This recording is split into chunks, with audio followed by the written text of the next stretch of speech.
We are failing women because they think that they can put on a weighted vest or they can do 2 sets of goblet squats twice a week and they're going to build muscle fast. You cannot Amazon Prime your muscles. Women over 40 are being dismissed, misdiagnosed, and misled about their hormones. For decades, women have been denied hormone therapy. Why has medicine failed women here, and what do you think the cost is? For so many years, women were told you just have to basically suck it up, buttercup, and no one got HRT for 20 years. And now sometimes the response to that is the extreme, like everyone should do it, and that's not necessarily true either. We're told weight gain is inevitable, muscle loss is just aging, and brain fog is something to tolerate. But what if it's all wrong? Your muscle tissue as you age, we see a change in volume, but you also see a change in quality. Estrogen, when we're thinking about this in the context of body composition, changes the way that we distribute fat.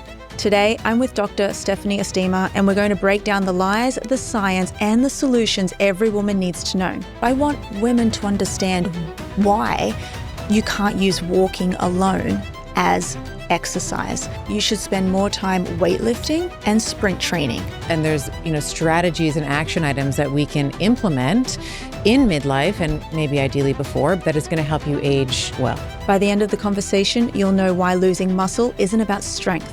It's about survival and how your hormones and brain depend on it. I'm Louisa Nicola, and this is the Neuro Experience Podcast.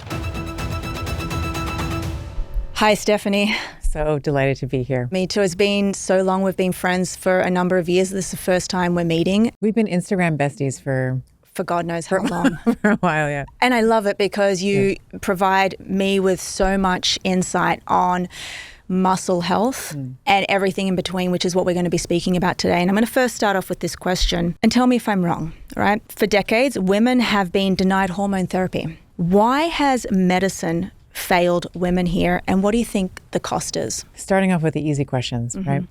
I would say that in 2002, we had the Women's Health Initiative. The problem with the WHI was that there was an overgeneralization that hormone therapy was terrible for all women in midlife, irrespective of age, irrespective of individual risk, even though after that fallout, there were age stratified reanalyses showing that women who started hormone therapy within 10 years of the onset of menopause, most women enter into menopause around the age of 51. That's the average age. So before the age of 60 actually shows quite a bit of benefit for some of the very common symptoms that we see, things like the vasomotor symptoms, the hot flashes, the night sweats, mood disorders, bone, which I'm very concerned about, and even just the urogenital changes that we see for women, things like atrophy of the clitoris, the vulva, the vaginal wall, the pelvic floor in general. So for so many years, women were told you just have to basically suck it up, buttercup. And a lot of our mothers were denied a lot of that hormone therapy.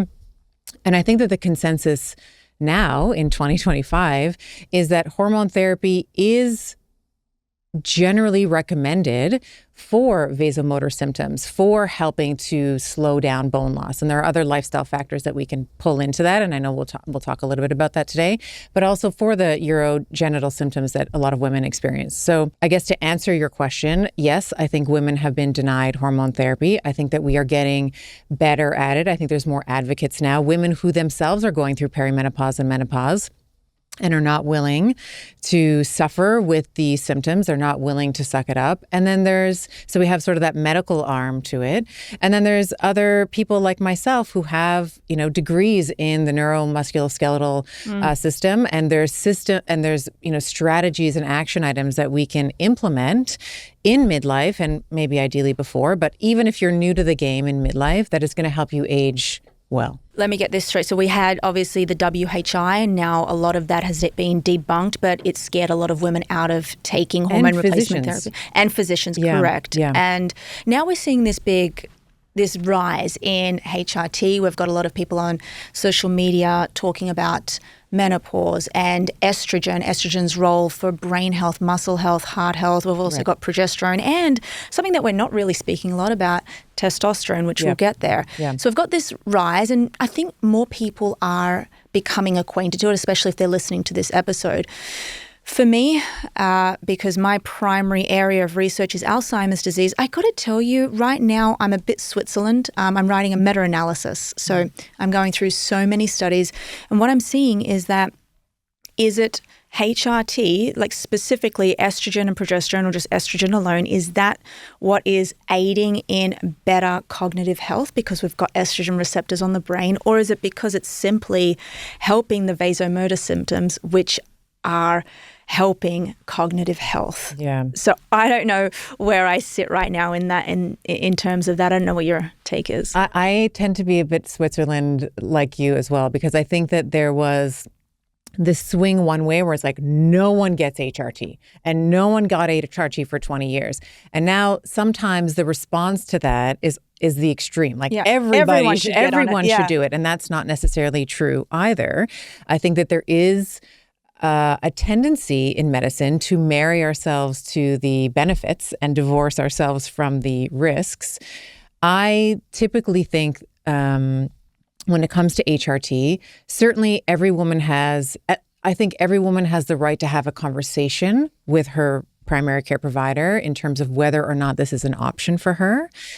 And so HRT may be on the table, maybe it's not, but what's on the table for absolutely everyone is some of the lifestyle levers that you can pull. So prioritizing protein, which we'll talk about, strength training, sprint training, some of these things that can augment and prevent the atrophy of type 2 muscle fibers, sleep management, stress management. So these are things that I think every woman, irrespective of HRT, should be thinking about.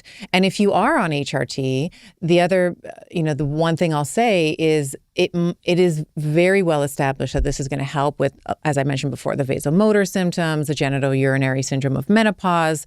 It can help prevent bone loss and mood and all of that. And HRT is not going to build a plate for you. It's not going to lift the weights for you. It's not going to set boundaries with your mom. You have to do those things. So there's a marriage, I think, to be had with medicine and some of these lifestyle factors together to help women age, the way that they choose to and the way that they want. That's so smart the way you said that, because that's how I describe supplements. Yeah. Right. And it's, this is how I was describing 15 years ago. Yes, believe it or not, 15 years ago, we were taking, whey protein. And I was trying to explain this to my clients. I was used to say to them, just because you're having whey protein, you still need to lift. Right. It's like a supplement. It's not going to do everything for you. Just like creatine's not going to do everything for you. You still, at the end of the day, have to lift. Right. And that's a really good segue into what we're about to speak about. The reason why I opened with that is because we now know that women in midlife start to see a change in their hormones, mainly estrogen, progesterone. And this is what I could build 1,000 episodes around, because there's so many things that happen. And one of the things that happens is we lose type 2 muscle fibers, and that's across the board, both men and women. Yep. But women experience so much more when, insulin resistance, osteopenia. We go through so many things. And I want to talk about sprint training because you mentioned it. Today, I posted a reel on Instagram about walking. And there's so many, you said the walking brigade came after me. There's so much nuance around walking. And I'm the first one to say, I love it. I live in Manhattan. I walk 20,000 steps a day. That's not my exercise though. And I was thinking about it, and I thought I want women to understand why you can't use walking alone as exercise.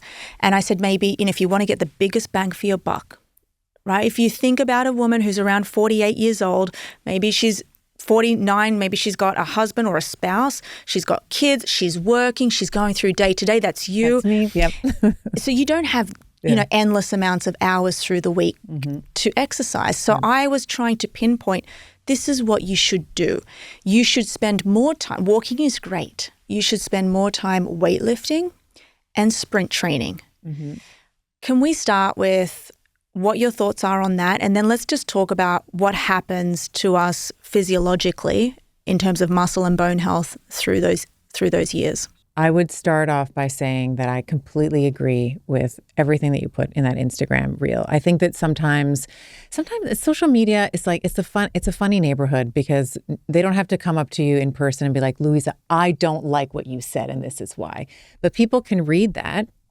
And I was saying to you off air before we started, they can be if they identify as a walker, or maybe they're wearing a weighted vest and they're walking, or maybe they have a walking group that they're a part of, and you say, hey, walking is not the optimal way to build muscle, instead of hearing what is just fact, they start to get in their feelings a little bit. So people can get insulted and say, I can't believe that you are insulting my lifestyle. Like, I walk. This is what I love to do. And in your message, I didn't hear, or I didn't see the message, don't walk.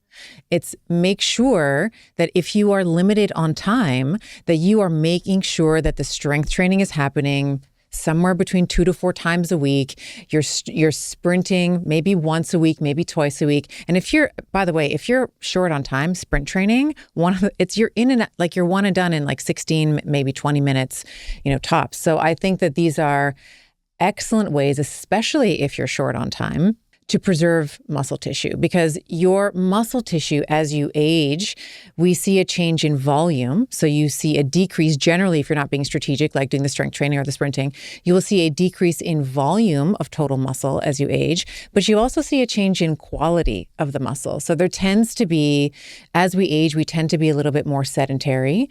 And even though you might be walking, you're still more sedentary than maybe you were when you were 25 or 35 or 45. Oh, yeah. There's fatty infiltration of the muscle. So now there's many functions of muscle and we can get into it, but one of the benefits from a metabolic perspective is that it is a very efficient glucose sink, meaning that it will, almost like a sponge, sop up extra glucose from the plasma. If you've consumed carbohydrates, or you've just had a really big workout, for example, like your muscles have the ability to take up glucose in both an insulin dependent and independent way. Like, this is really what's cool about muscle, is the presence of insulin is not required. Your muscles can take up glucose, insulin, independently and dependently.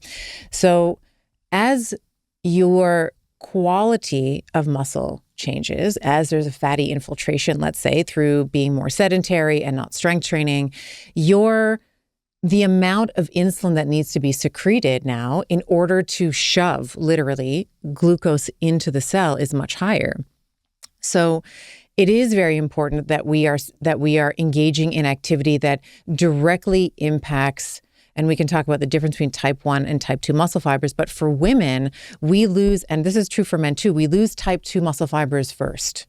These are our fast twitch muscle fibers. The slow twitch, or the type 1, these are the, when you're going for a walk, or maybe you are gardening, or you're doing housework, like these are the muscle fibers that are active in sort of lower level or lower intensity activities. And so these are going to be primary, they go through, they will use beta oxidation. So they're primarily using fat as their fuel because the intensity is quite low. So they can afford to dip into your fat stores, break that up through beta oxidation, and then and you're able to do your activities that you're choosing to. When you are doing things like strength training, this is an explosive style for, you get down into a squat, you have to find a way to get back up. So you are utilizing these type 2 muscle fibers. Same is true with sprinting. It's an incredibly explosive activity. And so if you're not careful, starting even in your early 30s, you start to lose like 3 to 8% of your type 2 fibers per year. And let me tell you, I feel it. Yeah. Mid-30s, but I can't box jump anymore the way that I used to when I was 21. Right. One of the biggest mistakes I see people making is waiting until something goes wrong before looking at their health. This is why I use Function Health. It's the most comprehensive health platform I've ever found. With one simple test, you can measure over 100 different biomarkers, everything from hormones to inflammation, cardiovascular risk, toxins, so much more. And not just that, it's a near 360-degree view of your body, and the insights are actionable. For me, it's not about preventing disease. It's about optimizing performance and longevity. And what really sets Function apart, if you're looking for any provider or blood testing site, what sets them apart is that your results are tracked over time in one secure platform. So you can literally see the trends, catch small changes before they become problems, and actually build a strategy around your health. If you want to get access to this, you can get $100 off. Just go to functionhealth.com/Louisa Nicola or use code NEURO100 at checkout. Don't sleep on this. Get your blood work done. NEURO100 at checkout. Guys, I am now obsessed with ketones. I specifically use Ketone IQ, not just because of the afternoon crashes, not just because it's clean brain fuel, no caffeine, no sugar, no stimulants, just pure ketones that cross the blood-brain barrier and go directly into your neurons, not just because of that, but because we have substantial evidence to show that women, especially during that perimenopause and menopause stage, we lose 30% of our brain glucose metabolism. And when we do, the brain starts eating itself. I know that sounds crazy. In order to make new neurons and in order to actually preserve the neurons, it needs to find ketones. So it starts eating the brain. So instead of that happening, I have been using Ketone IQ every single day. I not only feel calm, focused, clarity that lasts for hours without the roller coaster. I'm able to do really deep work, get into my workouts, and I know that I'm fueling my brain in the correct way.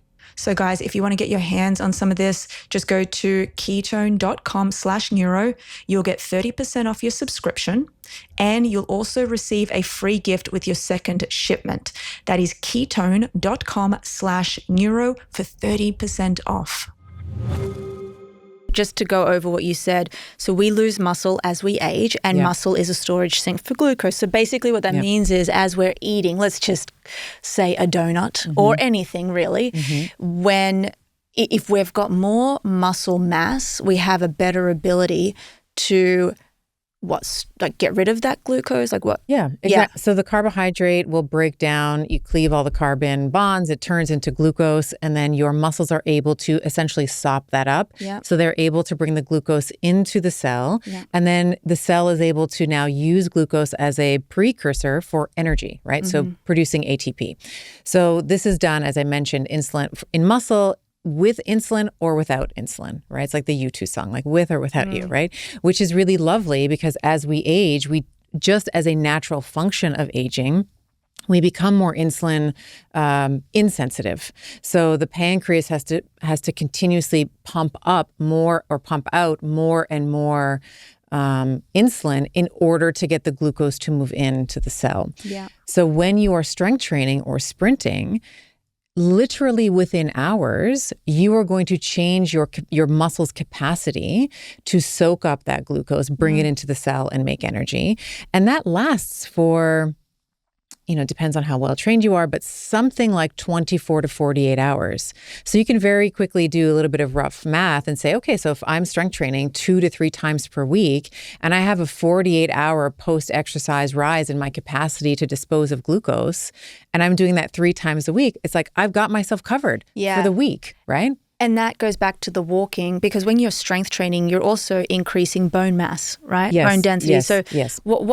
So women lose bone mineral density as they age because we have estrogen receptors on the bone, correct? And that, correct. Yes. So obviously as we're weight training, you're pulling on the muscle, which pulls on the tendon, which pulls on the bone, which you create stronger bones, which is, by the way, what we need. If we're building for, let's just say we're building muscle and bone for when we're 80, it's going to help us get up out of a chair, be more mobile, and prevent us from falling, which is, I think, what the number one cause of death over the age of 80, or the second. Yeah. Yeah. I mean, it is a major category for sure for not being able to live independently anymore. And I think just as a point of clarity, when we're thinking about estrogen and its function on bone, so estrogen is generally an anabolic hormone. So it's involved in growth, just like testosterone. They're both anabolic hormones. And one of the things that estrogen does specifically when it comes to bone is it tampers down a certain type of bone cell called an osteoclast. So there's two types of bones. There's an osteoblast, which is a bone builder, and an osteoclast, which resorbs the bone. So it breaks it down. Estrogen will almost like hammer down osteoclastic activity. So in midlife, as we start to lose our estrogen, the the chokehold, if you will, that it has on osteoclasts begins to weaken. So we start to see a general increase in osteoclastic activity, which is now when we think about the balance between osteoblasts and clasts, we start to see, the scales tipping unfavorably for us, which is why it is so important. This is one of the benefits of HRT, right? So when we are taking estradiol or estrogen as hormone replacement therapy, that can help augment or slow down bone loss. The other thing that I think is really important to pair that with is impact. So as you mentioned, the strength training pulls on the muscle, which is the muscle turns into a tendon, and the tendon attaches to the bone. We pull on the bone. We have, fibroblastic growth factor, all these things that are going to help positive bone turnover. And our bones are like full body scales. When you're doing box jumps or sprinting, let's say on a track or on a treadmill or something, your bones can feel that weight and they will naturally upregulate osteoblasts. So the bone growing cells, this is why we need impact as well. So you can't do impact every day, right? This is not, we're not guys. Women are distinct in many ways from men. And we want to be thinking about at least something like once a week where we are thinking about impact. So that might be a weighted vest. If you are a walker with your weighted vest, that might be jumping with your weighted vest. Now, do I have to jump with weights? Because there was a really great study that I actually put out there which showed that women who were osteopenic just jumped. I don't know how they were jumping, but it was calisthenics. It was not probably just loaded. Their own body weight. And so women who jumped 3 times a week for 10 minutes went from osteopenic to normal bone mineral density. How fantastic is that? Yeah. How amazing are our bodies? Exactly. So you don't need to jump with weights. So I would great. I would say generally, if someone's listening to this like, oh my God, now I gotta sprint with a weighted vest. That's not what I'm saying. We always want to think about, and this is true for weightlifting as well, form first before load. You always want to think about executing whatever activity you're doing, whether it's jumps, sprints, box jumps, squats, lunges, deadlifts, whatever. Form has to be pristine. And then we progress to load. Then we can put some weights in your hands. Then we might put a weighted vest on, etc. But you can, as you just mentioned, with your own body weight, you can completely change the trajectory of your bone mineral density. That's so interesting. And that's what I love, because what I really want as a prescription for health, especially brain health, is 2 times a week is minimum. Like, you don't have to go crazy. It's 2 times a week doing your compound movements, your squats, your deadlifts. Obviously, if you can get a trainer, that would be great. Or you can follow people on apps. Then you've got your jumping. Where do you sit on VO2 max and zone 2? So I have this, I've been really crazy, I think, the last few months, but as I read more and become more aware of midlife women, and time is really of the essence, I put out a statement saying that stop doing zone 2. Now, I didn't say it because I want everyone to stop walking or stop, going at that low zone, but I really spoke about the fact that zone 2 is really marketed. It's marketed for everyone, but it should only be really marketed heavily for men. Right. And, Inigo San Malon has been on the podcast, and we know that Peter Attia is a huge proponent of zone 2, and they are men. Yes. So why do you think women should not ditch zone 2, but maybe, what is it about zone 2 that isn't, in their favor? And it does have to do with mitochondrial density, right? It does. And there's going to be, what I'm going to say now is probably going to upset many people, but so this one thing is the individuals that you mentioned, I have a lot of respect for them and the research that they do, but they are also men.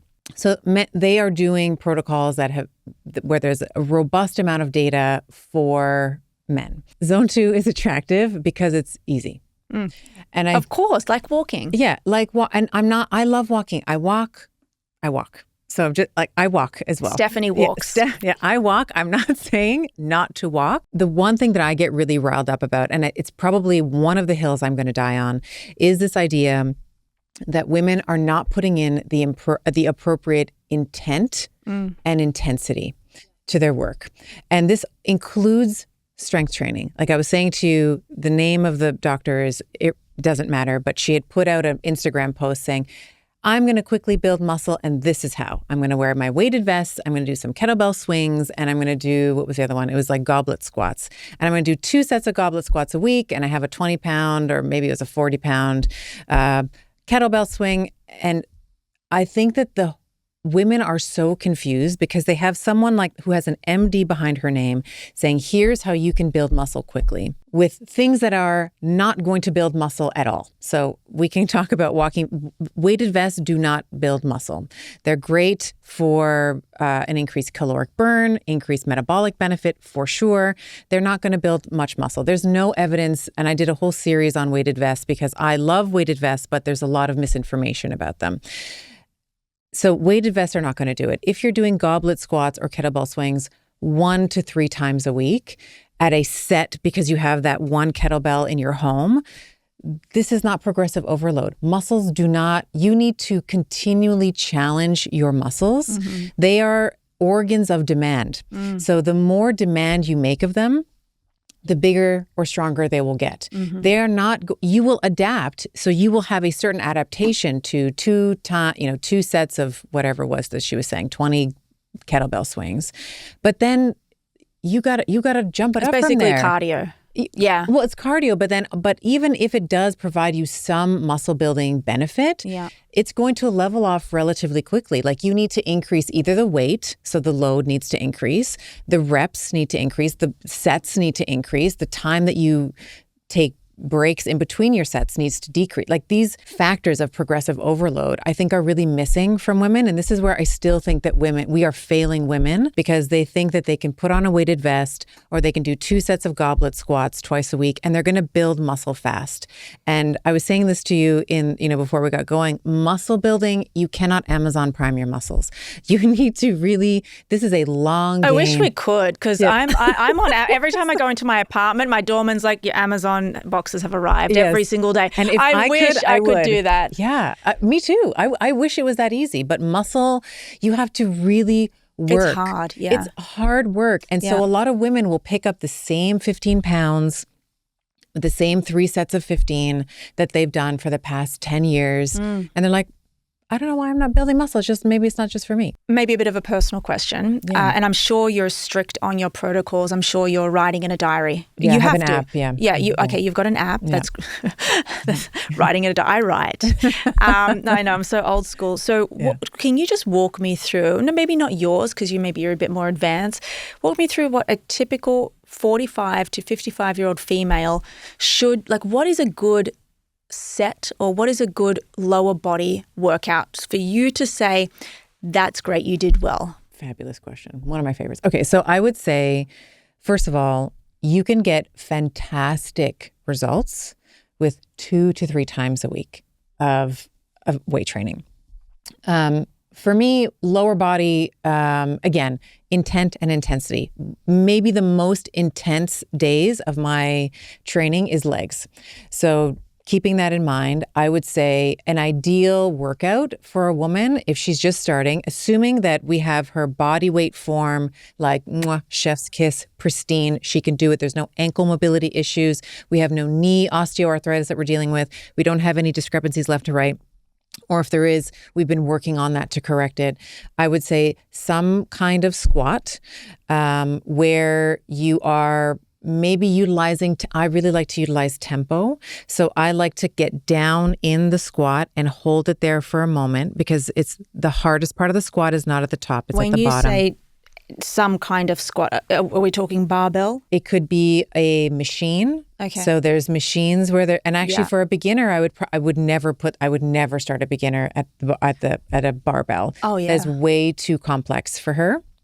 I would say starting her off on a machine where there's a predicted line of motion that's going to happen and she can toggle the weight with the sticky pin. thing. Yeah, the pin. Yeah. We would start there. I would say some type of squat, a pause at the bottom so we can actually train the weakest. So your glutes and your hamstrings and your quads at the bottom of the squat have to work the hardest because that's where they have to contract to get you back up. There's really no work being done when your legs are straight in a squat. So some type of squat. 3 to 5 reps.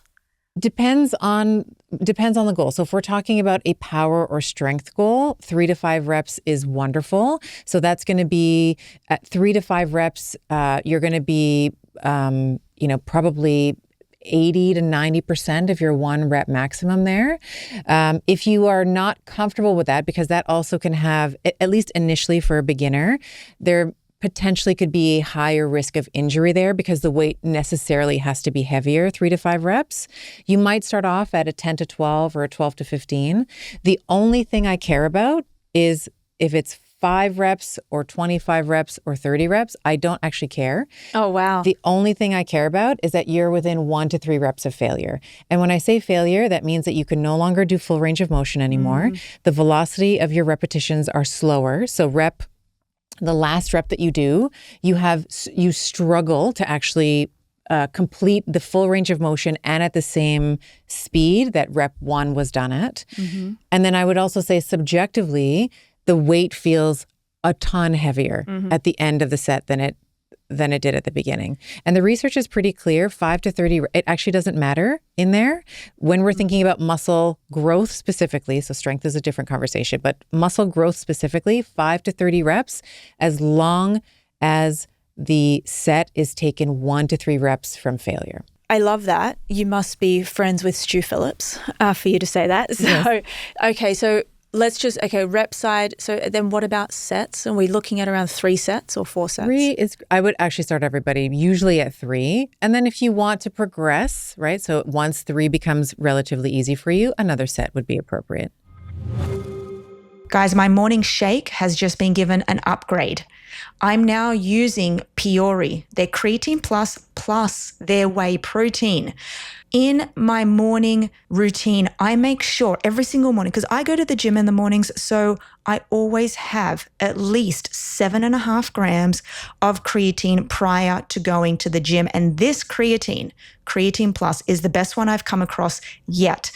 When I finish from the gym, I am making sure that I get at least 30 grams of protein, whey protein, and I'm specifically using the Piori PW1 whey protein. It tastes amazing.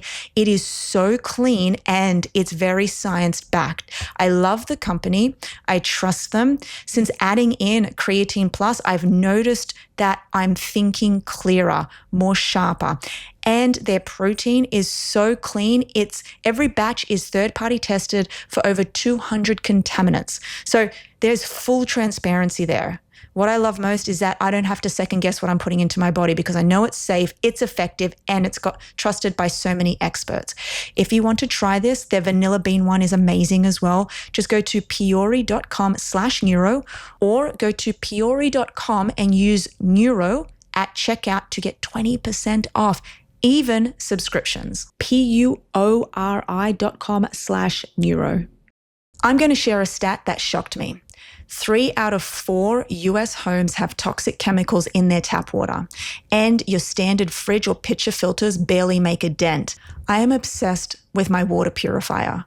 So I drink around 2 liters of water a day, at least I try to, but I know that I'm drinking pure water because I am using AquaTrue, and it's a countertop reverse osmosis purifier, which means it's tested and certified to remove 84 contaminants, including chlorine, lead, forever chemicals, even microplastics. There's no plumbing, which is why I love it. No installation, just crisp, clean water in seconds. I noticed the difference immediately because it actually tastes amazing, but it really gives me peace of mind knowing I'm not putting hidden toxins into my body every day. And with hydration being one of the biggest factors in cognitive performance, this is a no-brainer. If you want to try this, go to aquatrue.com, use code NEURO for 20% off your purifier. That's aquatrue.com, code NEURO. I think everybody in their life should learn how to squat. I think everyone should go to a squat mechanics class if they exist. And I think people should learn the biomechanics of a squat because it can take you down for many, many months, if not years, if you hurt yourself and you don't do it properly, or you're just wasting your time. I love that. So we've got the squat, and then where are we going to move on to that? I would say, actually, and just before we move on, I would love to say that if you want to look at biomechanical geniuses, go to a playground and watch a 2-year-old get down in the sandbox. They will just get down in a full squat, and they'll observe the sand, the bugs, and they'll stay there forever. So we all are born with this ability to do a full ATG, ass to the grass squat, but we lose it once we start putting our children and we start school, right? We're sitting for 8 hours a day. There's 1 hour of recess when maybe it should be the reverse. Maybe it should be 8 hours of activity and then 1 hour sitting, but that's neither here nor there. But we are all born with that biomechanical ability to be in a full squat. So I'll just say that. So squat. Okay. The next thing I would say is some type of hip hinge. So that could be a deadlift.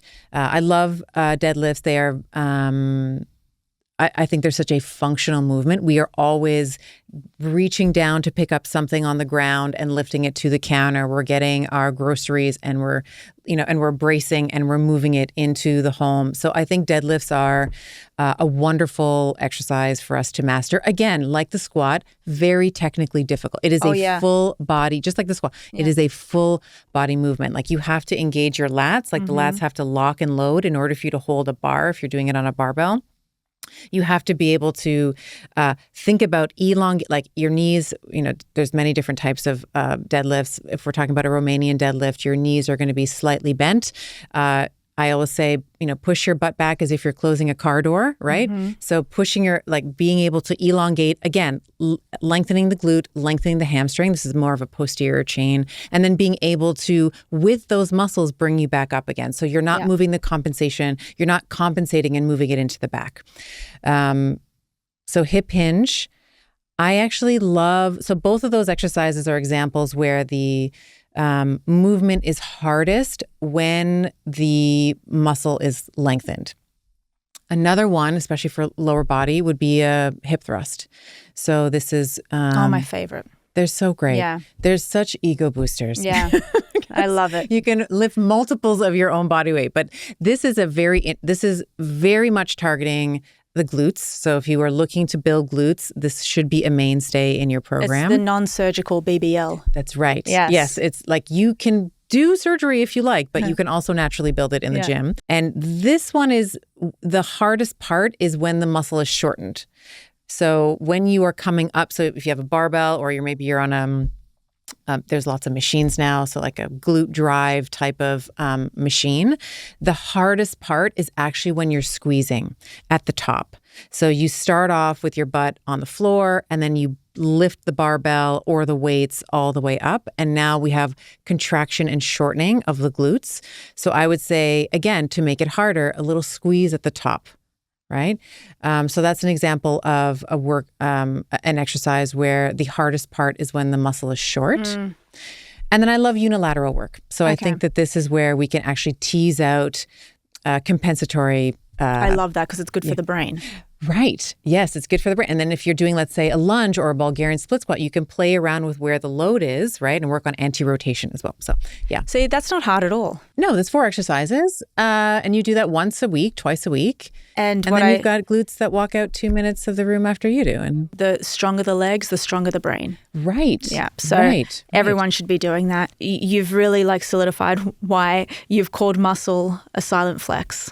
So I love this. Yeah. I want to now get out of that and actually move on to some nutrition, because it's always, it's something that I always struggle with. I think everybody does. Yeah, especially midlife women. By the way, again, how many different opinions are we listening to? Right. We've got the vegans, the ideologists, we've got the omnivores, we've got the carnivores, we've got the what do we do? It's like we've got the kale is going to kill you. Oats are for people who have no money. It's like So instead of what to eat, I took a poll, and this was on Instagram, and I get this question. So many women say, "I'm eating the same, I'm moving the same, but my cholesterol is climbing. I'm gaining belly fat. I feel insulin resistant." What is actually happening physiologically to these women, and why do we see this trend, this upward trend in LDL if we're doing the same thing as we always did. This is probably the most common comment that I get as well. It's like, I'm doing the same program that I did when I was 35 and I'm 45 and now I have a belly and I don't understand why. If I'm the same calories, I'm doing the same classes, I'm doing the same. Couple things are happening. So one, we touched on it before, but I think it's worth mentioning. We have body composition changes that are being driven hormonally, and there's also the lifestyle component. So the hormonal part of it is we have a overall decline in midlife in estrogen. And of course, when you're menopausal, it is a sharp, we go down to 1 to 2% of what we once had.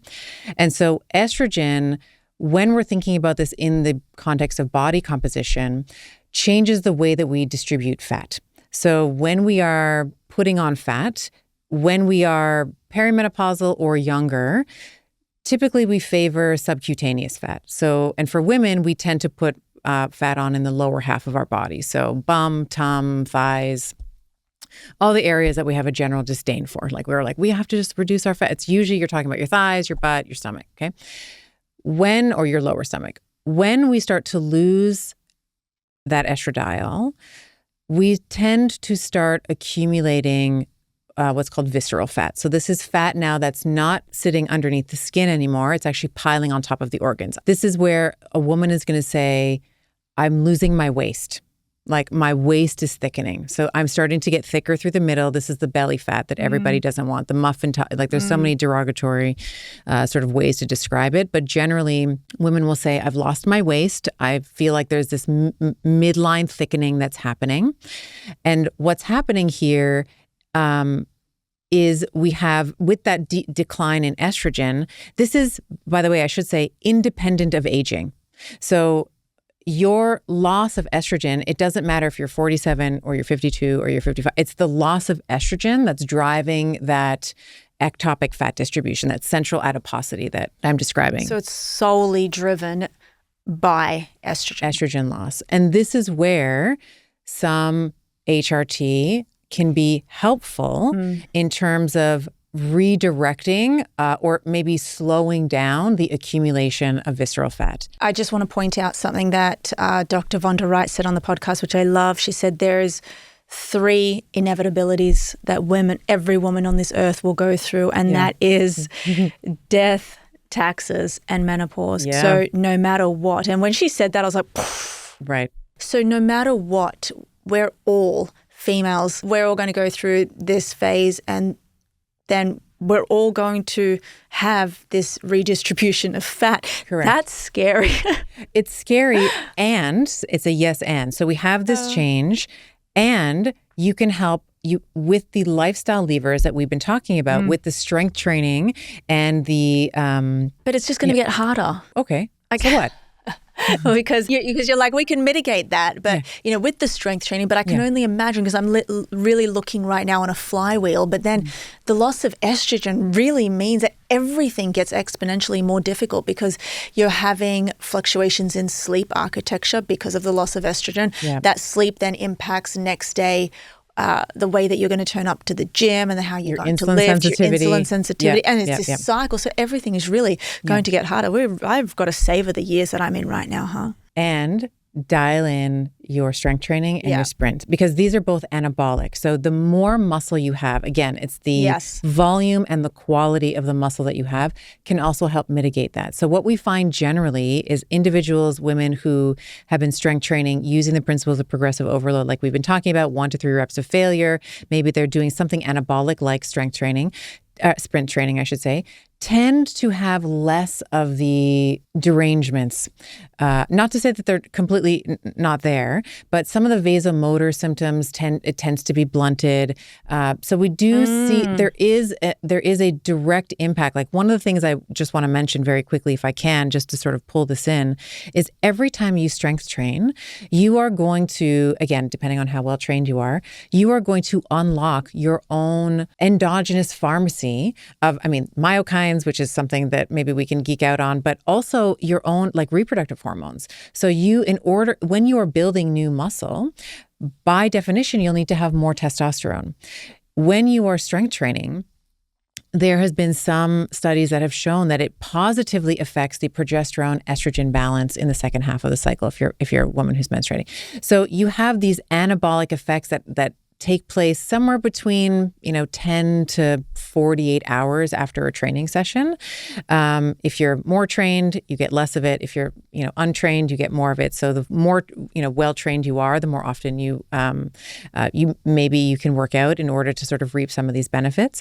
But somewhere between 10 to 48 hours after your training, you're also unlocking your own capacity to produce some of these hormones. So I'm not saying that you should only do this, or it's not only lifestyle, it's not only hormone replacement therapy. I think for the loss of estrogen, that change in body fat distribution, certainly the hormone replacement therapy and the weight training. Now, I said at the start, but I kept cutting in, that we also see a rise in LDL cholesterol. Right. Yeah. Why is that? Is that because of also estrogen? It's the visceral fat. It's the visceral fat accumulation. Okay. Right. So the liver is now working harder to clear. So we will start to see this aberration in lipids for sure. That's interesting, because we know that LDL, when that goes up, I'm sorry, but we do see different parts of the brain that do get affected, which is why I always say that ApoB and LDL are two of the things that you really want to keep at bay and low if you're optimizing for brain health and trying to stave off cognitive decline. Yes. All right, I'm going to move on to something that I hate talking about. Ooh. Okay, I really hate it because maybe I just don't know too much about it, and that's fasting. I know you know something about fasting. Are you on the bandwagon of fasting is good for women? I've really softened my opinion of fasting. So I, many years ago, maybe circa 2017, 2018, was a bigger proponent of fasting. I have really softened my approach. Me too. There. I'm so over it because of the stuff. And I know that there's other people out there who really love it for women, but if you look at it, I don't love it for. Is I don't that because like long of cortisol fasts for women? It's a bunch of things. I think that generally, I will just make this comment that I think there are, again, many experts in the space, typically men. Although there are some women who talk about fasting, certainly for sure. But I would say generally, men can do things. They can go low carb for longer. They can fast for longer. They can do more HIIT trainings in a week. They can be more aggressive with some of these protocols and be totally fine and actually thrive, right? We see testosterone going through the roof, their body composition changes, and women who try to imitate that, most women, and I say this from a clinical lens, most women fall flat. And part of that is safety signaling. So when women we are much more sensitive to nutrients or lack thereof. And that can set off a cascade. And certainly you're going to be able to speak to this more than I, for sure, around your hypothalamus is going to essentially freak out. And that may lead to menstrual aberrations. You may have cycles where you're anovulatory because your ovaries and your brain ovarian axis is always talking to each other. And if you don't have enough food, your ovaries are going to be like, this is a terrible time to get pregnant. We probably should not release an egg this month because if she gets pregnant, there's no food. The baby and maybe she will die. So there's a word for that. It's not amenorrhea. It's hypothalamic amenorrhea, I believe. So yes. Is that the correct term? Yep. Yes. Okay. That's right. All right, guys, what are you cooking in? Because let me tell you, it's quite scary out there. Over 70% of pans in the US use PTFE, Teflon, that can release toxic fumes in minutes. And the founder of Caraway actually created the brand after experiencing this firsthand. I am a huge cook. I cook every single night. My Greek roots mean that I am cooking and I have to be cooking in the safest way possible. That's why I switched to Caraway's ceramic cookware. It's non-toxic, beautifully designed, and a joy to use. My favorite is their prep and boards set. There's 18 pieces from knives to utensils to storage organizers, which has streamlined my kitchen and made cooking easier and more enjoyable. The peace of mind comes from knowing that I'm not exposing myself or my food to harmful chemicals while still getting cookware that performs at the highest level.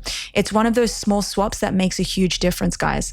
in all honesty, you have to upgrade your kitchen at caraway.com/neuro. You'll get 10% off your next purchase. Also, if you've got a friend that's having a housewarming, because this is what I did. One of my girlfriends was getting married and she had a bridal shower, and I was like, you know what, I'm going to get her some of this cookware. She fell in love with it. So you can to caraway.com/neuro or use code neuro to get 10% off. I have found my favorite moisturizer on the planet, and it is by Jones Road Beauty. Their moisturizers are completely clean. They keep my skin hydrated. They give it a little glow, and it looks so healthy, and I've got no clogging pores, and their face wash has become my go-to after long days. It's gentle, it's effective, it leaves my skin feeling balanced and clean. I actually wash my face every single morning when I wake up, and of course, every single night. The science here is so simple. Hydration and barrier protection are key for resilient skin, and Jones Road builds those principles into every product. It feels like skincare and makeup finally working with my skin instead of against it. If you want to try this, or if you just want to look at it, I'm being completely honest, you need to go to jonesroadbeauty.com, use code neuro at checkout if you want to try it, but also read up about it, because as I get older, I'm finding, and more stressed, I'm finding that I need to protect my skin in the best way possible, and I need it to be glowing every day. And as soon as I started using their moisturizer specifically, that's what happened. So just go to jonesroadbeauty.com, enter code neuro at checkout for your exclusive offer. When there is lack of nutrients, so we can see some of these menstrual cycle aberrations. You can also, just as a general comment, because you're not getting in enough calories, your body is not stupid. So it will first, for sure, you can dip into your fat stores, but then eventually she's going to dip into bone. She's going to dip into muscle. She's going to dip into organ weight. And you don't want to dip into bone or muscle or brain, and you definitely want those things to be as heavy as possible, as dense as possible as we age. And this is actually a really big issue for women in general, in sport for sure, but I would say even just the menopausal, perimenopausal woman, she's grown up, like my cohort, let's say, of women, we've grown up in the 90s that gave us, heroin chic and thigh gaps and eating disorders. We would starve yourself. And we would see these magazines where women would just be absolutely pummeled, like demolished. Their appearances would be demolished.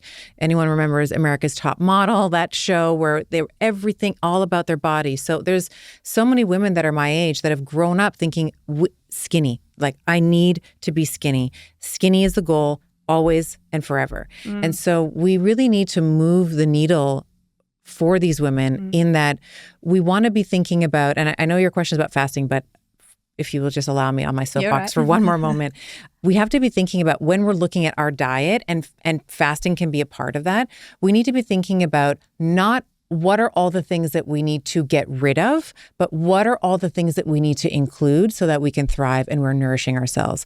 And fasting can be and is abused, I think, because it is essentially you're not eating for, some proponents will talk about days on end where you're not eating, and your bones and your muscles, like those are going to be sacrificed at the altar of weight loss. So I think that it's really important that we reframe fasting. I like we all fast, by the way, every day when we sleep. So everybody's already fasting about 8 hours-ish. If we're doing it right, somewhere between 7 to 9 hours, we're already fasting. So if you want to extend that a little bit on either end, maybe you want to augment your sleep, so you cut off your eating window 2 to 3 hours before you go to bed, that's fine. Oh, yeah. That's wonderful. So that's going to help your sleep, no problem.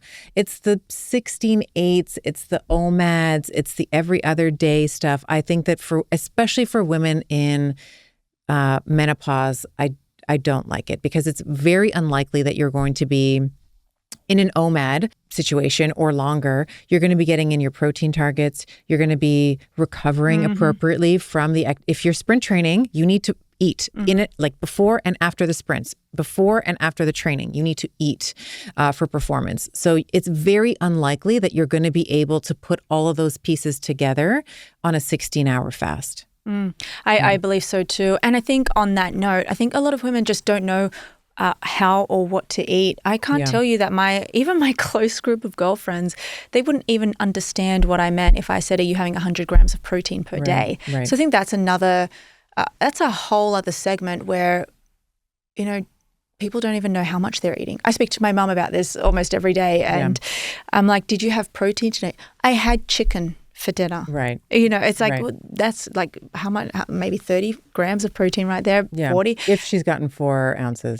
Do you see what I mean? So it's underfueling as well. I think that's another thing, underfueling. It's a huge issue. And I think for many women, especially in midlife, when they've done these crazy diets or they fasted for, like, your hunger signals become altered. So you may not feel hungry even though you need food, right? So you have this metabolic adaptation when you've calorically restricted for years and years and years. You might not actually feel hungry in the morning when you technically should feel hungry when you wake up because you've gone for many hours without eating. I'm actually not hungry when I first wake up. I can't stomach anything, but I do now. That brings me to my next point, Ozempic, tirzepatide. Now we have a tripeptide. I forget the name of it. So this is on the rise. And I really believe that this is doing wonders for metabolic health. We've seen advancements in Alzheimer's disease. Yeah. I think it's all because it's fixing Parkinson's stuff too. Well, I think it's because it's fixing insulin resistance, obviously. Obesity epidemic probably going to go down. That's a risk factor for all of these diseases. Yeah. But we do also have a problem of underfueling and getting somewhat skinny fat. Have you seen in your practice, have you seen women who have taken this? So I have thoughts on Ozempic. I think to everything you just said, I'm 100% aligned with that. I think that as a society, all you have to do is just, if you're in a car or you're walking down the street, just look at how many fit people you see on the sidewalk. It's a rare event. And I think that the Ozempics, the Mounjaros, the tirzepatide, all of these medications are incredibly useful here. And it's another yes and. So yes to the Ozempic. And you are going to lose fat when you are on these medications.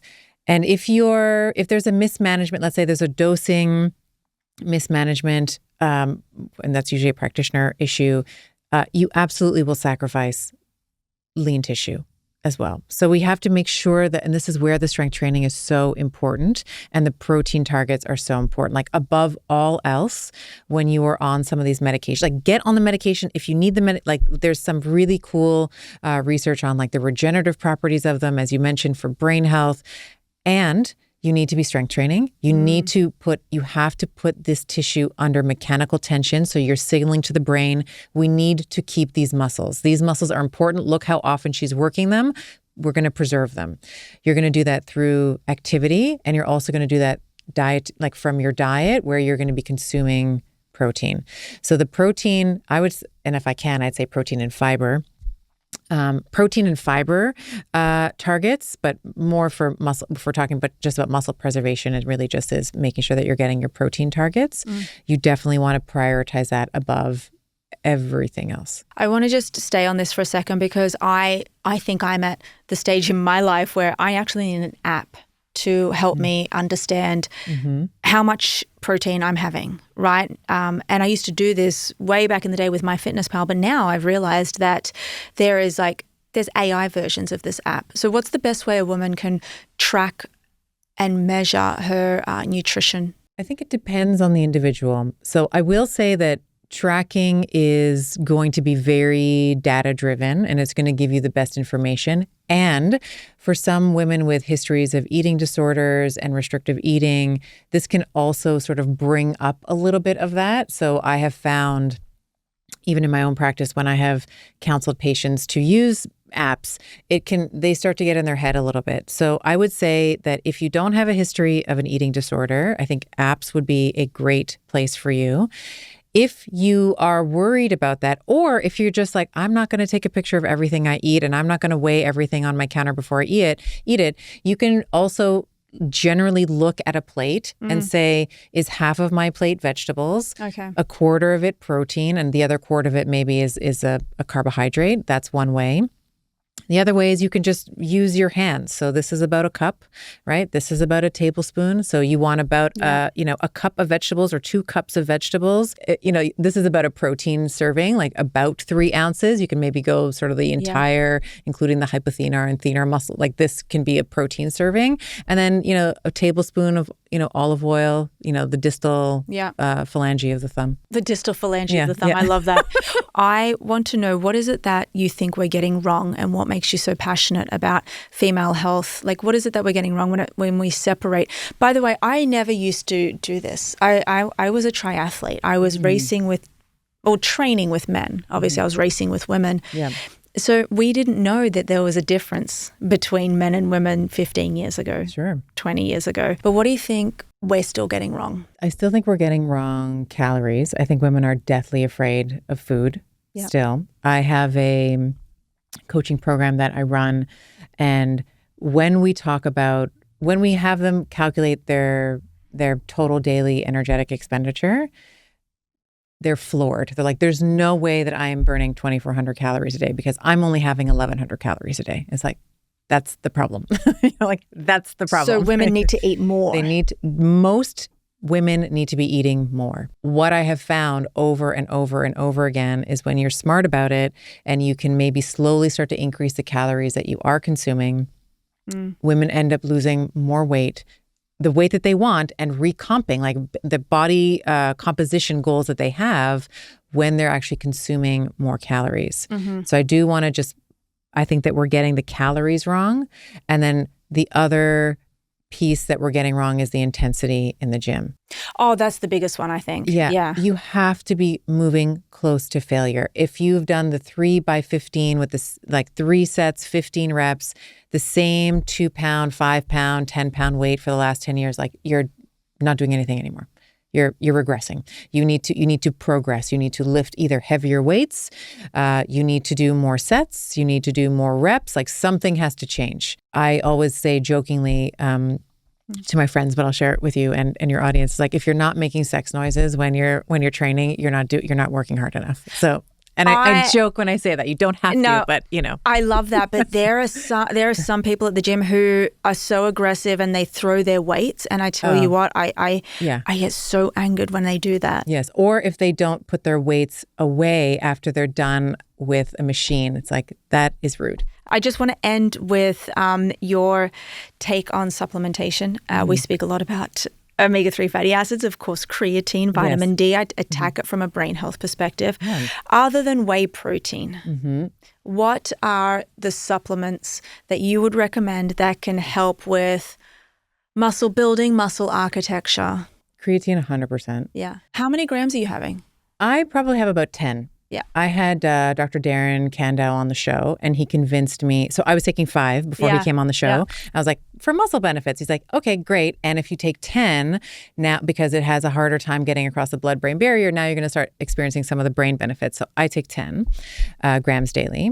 But just start off with 5, and you can play around with I think 5 grams for most women, you're going to get some of the muscle benefits. But brain benefits start at about 10. And even I've actually had a couple of friends playing with higher doses, like 20 grams daily. So I don't know if I'd go that high, but 10 is where I am. Yeah. They've dosed NFL athletes pregame with 20, 25, and that's really to stop the post-traumatic insults. It acts as a neuroprotective agent, but they're getting hit at really hard velocities with really heavy helmets. Soccer players probably too, for headers, I think if you're a female and you're doing it for, first and foremost, muscle health. Yeah, but you need 5 for muscle health. And then if you want to get the cognitive benefits, I think 10. And you can separate it. You can do 5 in the morning, 5 at night. That's what I do. I don't take 10 all at once. I do 5 in the morning and I do 5 in the evening or late afternoon. Yeah. So I would say creatine. I think that every woman should be taking an omega-3. Yeah. Why? Systemic anti-inflammatory benefits. I'm sure you can speak to the brain benefits again more eloquently than I can. But I think systemic cardiovascular protection, again, biggest killer in women. It's not breast cancer, it's CVD, cardiovascular disease. So omega-3s, somewhere I take 2 to 3 grams a day. that works for me. So I would say 2 to 3 grams of omega-3. I would say at least 1.2 grams of DHA in there as well for the brain benefits. So omega-3, creatine, vitamin D, I love for women, magnesium. And then the other one that is a bit of, it's not, I wouldn't say it's not part of my like foundational stack, but maybe once you have, you're taking the omegas, you're taking the creatine, you're taking the vitamin D and the magnesium, I would actually look at urolithin A. Oh, I just posted about this. Yeah. I love urolithin A. Yeah. So really cool. Really, I actually think in a couple of years, urolithin A, the way that we talk about creatine now for all these systemic benefits, I actually think we're going to be talking about that with urolithin A. I just think the compound is phenomenal. Super cool. Yeah, it helps with mitochondrial health, and it's one of the greatest compounds right now studied in longevity. But sourcing, and by the way, I tell everyone this, sourcing your products from high quality manufacturers and where you get your products from is what counts. If you're just getting it on Amazon. Never buy any of your supplements on Amazon because we don't actually know where they're coming from. There's a really poor quality. I know it's super convenient. You can get a t-shirt while you're there as well. But I would say if you can buy it directly from the companies that you trust, to your point, because who knows? I mean, who knows where they're coming from? Quality control. There's a lot of fraudulent supplements there that are saying, oh, we're this company, but they're really just some random factory in China. Like, we have no idea. Yeah. And they've done a study on that, which is quite scary. You've given us so much to think about. Me, especially. And I love how you connect biology to empowerment, because I think that's what we all need. You've really inspired me. You actually do. I watch you every day on Instagram, and I'm like, oh, she films herself. Everyone should follow her. We'll link everything below, your coaching community. But I follow you because you actually inspire me. I'm like, damn, I got to go to the gym. And she's always looking great when she's doing it too. I'm like, how do I look this good in the gym? It's so lovely to sit down with you in person. Thank you for being part of the Neuro Experience. Oh, thank you. It's been a blessing. Thank you.